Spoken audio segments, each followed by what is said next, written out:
Zach Pickoff here, and welcome back to another lesson video. Today, I will be going over the 11-1 work together. So let's jump right into the video. Okay, so as I had stated before, I'm going to be going over the 11-1 work together. In the last video, I read over the 11-1 text. If you did miss that video for any reason, please click the link in the description. But anyway, today I will be going over the 11-1 work together, where we will be posting to an accounts payable ledger. So the instructions say partial purchases, cash payments, and general journals for Graphics Incorporated are given in the working papers. Also given in the working papers are accounts payable ledger account forms for selected accounts and a blank form for a schedule of accounts payable. Your instructor will guide you through the following examples. Number 1, start a new page for an accounts payable ledger account for Regal Designs. The account number is 240 and the balance on October 1st of the current year is $877. Number 2, post the accounts payable credit entry on line 7 of the purchases journal to the accounts payable account for Regal Designs. Number 3, post the accounts payable debit entry on line 15 of the cash payments journal to the accounts payable account for Electrographic Supply. Number 4, post the credit entry on line 5 of the general journal to the accounts payable account for Electrographic Supply. Post the debit entry on line 6 of the general journal to the accounts payable account for Art and Things. And number 5, prepare a schedule of accounts payable for Graphics Incorporated on October 31st of the current year for these selected accounts. The accounts payable balance in the general ledger on October 31st is $6,558.20. Save your work to complete Work Together 11-2, 11-3, and 11-4. All right, so now that I've read over the instructions, let's jump right into the 11-1 work together. Alrighty, so now we're going to be moving on to the 11-1 work together, in which we will be posting to an accounts payable ledger. So instruction 1 is asking us to start a new page for an accounts payable ledger account for Regal Designs. The account number is 240 and the balance on October 1st of the current year is $877. So if we come over to the accounts payable ledger, we're going to put in the name of the vendor, which is Regal Designs. Next, we're going to put in the vendor number, which is 240. After that, we're going to put in the date, which is October 1st of the current year, which is 2021, in the date column.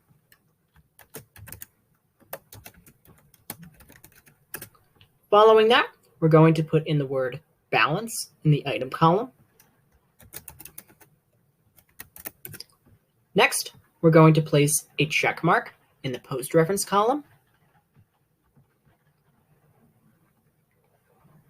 And then we're going to record the amount, which is $877 in the credit balance column.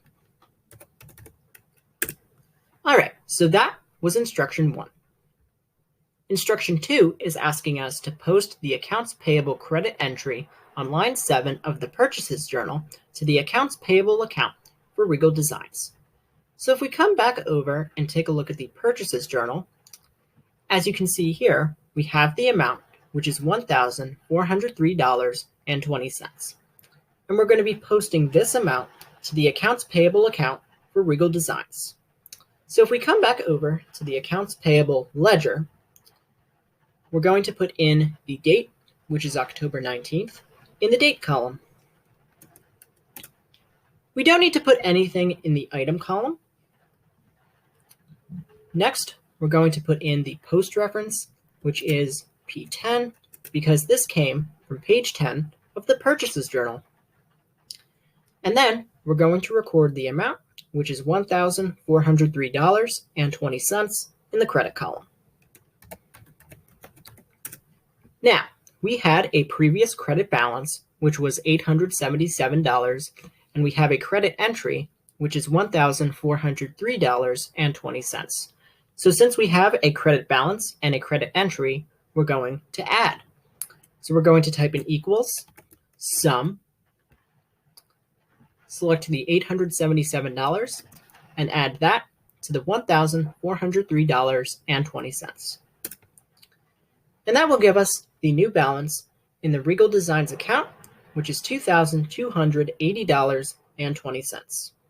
So the last thing that we're going to do here is return back to the purchases journal and put in the vendor number, which is 240, in the post reference column. Okay, so that was instruction 2. Instruction 3 is asking us to post the accounts payable debit entry on line 15 of the cash payments journal to the accounts payable account for electrographic supply. So if we come back over and take a look at the cash payments journal, as you can see here, we have the amount, which is $776. And we're going to be posting this amount to the accounts payable account for electrographic supply as a debit. So if we come back over to the accounts payable ledger, we're going to put in the date, which is October 20th, in the date column. Again, we don't need to put anything in the item column. Next, we're going to put in the post reference, which is CP15, because this came from Cash Payments Journal, page 15. And then we're going to record the amount, which is $776, in the debit column. Now, we had a previous credit balance of $776, and we have a debit entry for the same amount. So if we take these two numbers and subtract them, that will zero out this account. And the reason that we subtract is because we have a credit balance and a debit entry. So again, if we take these two numbers and subtract them, that will zero out this account. And the last thing that we're going to do here is return back to the cash payments journal and put in the vendor number, which is 230, in the post reference column. All right, so that was instruction 3. Instruction 4 is asking us to post the credit entry on line 5 of the general journal to the accounts payable account for electrographic supply. So if we come back over and take a look at the general journal, as you can see here, we have the amount, which is $2,544. And we're going to be posting this amount to the accounts payable account for electrographic supply as a credit. So if we come back over to the accounts payable ledger, we're going to put in the date, which is October 26th, in the date column. Again, as I said, we don't need to put anything in the item column.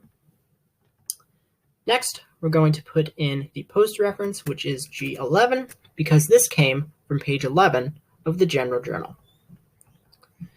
And then we're going to record the amount, which is $2,544, in the credit column.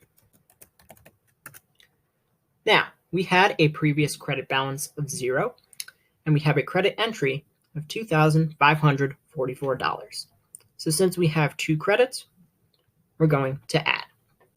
So if we take 0 and add 2,544, that will give us 2,544, which is the new balance in the electrographic supply account.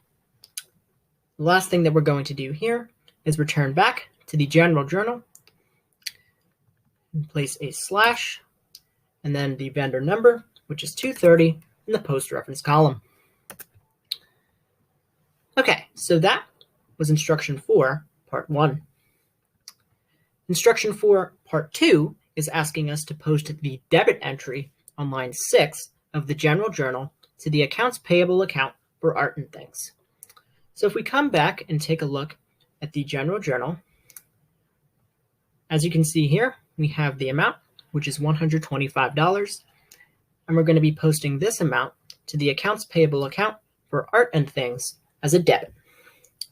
So again, if we come back over to the accounts payable ledger, we're going to put in the date, which is October 28th, in the date column. And as I've been saying, we don't need to put anything in the item column. Next, we're going to put in the post reference, which is G11, because this again came from page 11 of the General Journal. And then we're going to record the amount, which is $125 in the debit column. Now, we had a previous credit balance of $873, and we have a debit entry of $125. So since we have a credit balance and a debit entry, we're going to subtract. So we're going to type in equals, and then take the 873, subtract it from the 125, and that will give us the new balance in the Art and Things account, which is $748. And the last thing that we're going to do here is return back to the General Journal, place a slash, and then the vendor number, which is 210, in the post reference column. All right, so that was instruction 4, part 2. Instruction 5 is asking us to prepare a schedule of accounts payable for Graphics Incorporated on October 31st of the current year for these selected accounts. The accounts payable balance in the general ledger on October 31st is $6,558.20. So if we come over to the schedule of accounts payable, we're going to put in the name of the company, which is Graphics Incorporated.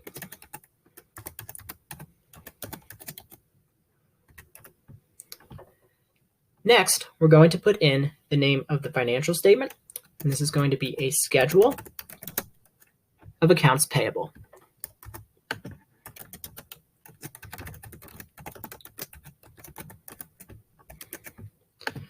And then we're going to put in the date, which is October 31st of the current year, which is 2021.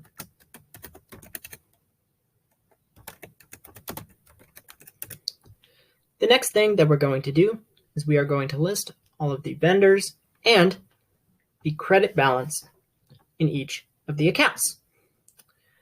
So first we have Art and Things, and the new credit balance was $748. Next, we have Can Do Graphics,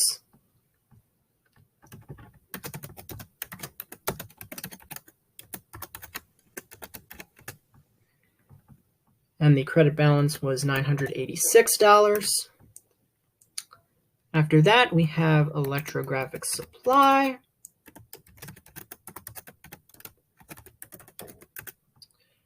and the amount was $2,544.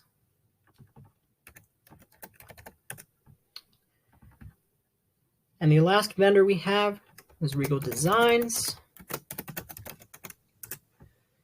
and the amount was $2,280.20. The next thing that we're going to do is draw a single line rule here. And then, using the sum formula, we are going to total all of these numbers. So we're going to type in equals sum, select cell C5 to C8, and then right click. And that gives us $6,558.20. Now, before we draw a double line rule here and identify this number as the total accounts payable, we're going to compare this amount to the amount that's given in the textbook. So it says that the accounts payable balance in the general ledger account on October 31st is $6,558.20. So since these two numbers are the same, we can draw a double line rule.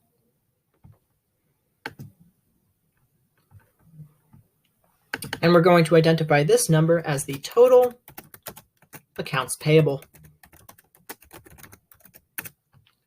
And a double line rule here means that the work has been checked for accuracy and is considered complete. All right, so that is the end of the 11-1 work together. In the next video, I will be going over the 11-2 text. Okay? Thank you.